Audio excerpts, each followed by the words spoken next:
Okay friends, today we have the solution of the tutorial questions on root locus. Two questions were there. The first question was, for the unity feedback system shown in figure 1, the transfer function is g of s equals k into s plus 0.8 divided by s squared plus s plus 5, s squared into s plus 5.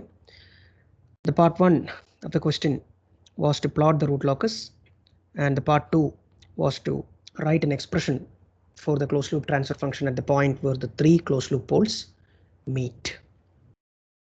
So now we are going to the solution. So this is your function k into s plus 0.8 divided by s squared into s plus 5. So we have s equals minus 0.8 as the 0 and s equals minus 5 as one of the poles, and at s equals 0 we have two poles. So three poles and 1 0. So 3 minus 1 equals 2. Number of asymptotes equals 2. Now angle of asymptotes. To find the angle of asymptotes, theta A equals 2n plus 1 into 180 divided by number of poles minus number of zeros, where n is equal to 0, 1, 2, etc. up to p minus z minus 1. Here p is number of poles, which is 3, and z is number of poles, which is 1. So 3 minus 1 minus 1, which is equal to 1. So we plug in n equals 0 and 1 in this equation for theta A, and we find the angles of asymptotes. We have two angles obtained here, 90 degrees and 270 degree. Now we need to find the centroid. To find the centroid, the equation is sigma p minus sigma z divided by p minus z. So in the denominator we have 3 minus 1, which is 2, and in the numerator we have sum of real parts of poles minus sum of real parts of zeros. That will give you minus 4.2. So minus 4 by 2 gives you minus 2.1. Now to find the breakpoints, you need to consider the closed loop characteristic equation 1 plus gh equals 0 and simplify it in terms of k. You have to write it like k equals this expression. Okay, you have to write it in this form. Now you take the derivatives. So dk by ds equals 0. You apply it here. Then you are getting three values for s when you solve this. S equals 0. Then s equals minus 1.85 plus j 0.76 and s equals minus 1.85 minus j 0.76. Now all the three values of s you are going to plug in here in the expression for k, and you are going to check whether k is positive, negative, or 0.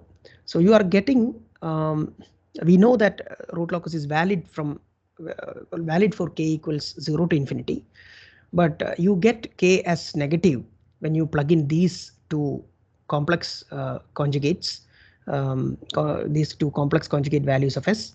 So we take only s equals 0 as a valid breakpoint. This is not taken as a valid breakpoint. Now, so s equals 0 is a breakpoint. Then you have angle of asymptotes as 90 and 270. So and centroid is minus 2.1. So from minus 2.1, the asymptote branches start, and the angle is, this is 90, right? This one, the dotted branch on the top, this is 90 degree, then 90, 180, 270. So this is the dotted branch to the bottom, which goes to the bottom. This is the second branch of asymptote. So basically this asymptote is parallel to the j omega axis.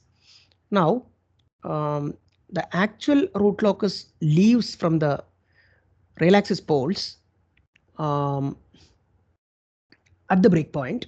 So here only one breakpoint is there, that is 0.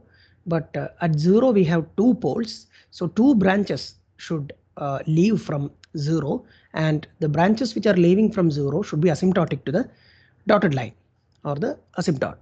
So this is how it looks like, right? So we got the breakpoint and the shape of the root locus. Now on the real axis, which all segments are part of the real axis.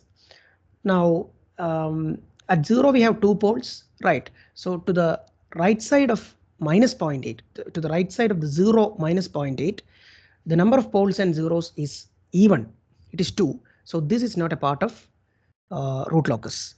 Now to the left side of minus 0.8 until the pole at minus 5, we have sum of number of poles and zeros as it is 3. It is 3. So it is odd. So this is a part of root locus until minus 5. Minus 5 is a pole. So a branch should leave from minus 5. This is a pole, and that branch should terminate at a 0, which is minus 0.8. Beyond that, it is not a part of root locus. So this is one one part of root locus, and this is another branch of root locus. 2 branches which are leaving from the breakpoint. So this is what we get as the root locus for the we get as a plot for root locus for the first question. And in the second part, they have asked to find the point at which all the closed loop poles, all the 3 closed loop poles meet. But we have here all the closed loop poles never meet here, right? We have 2 poles here and another pole here.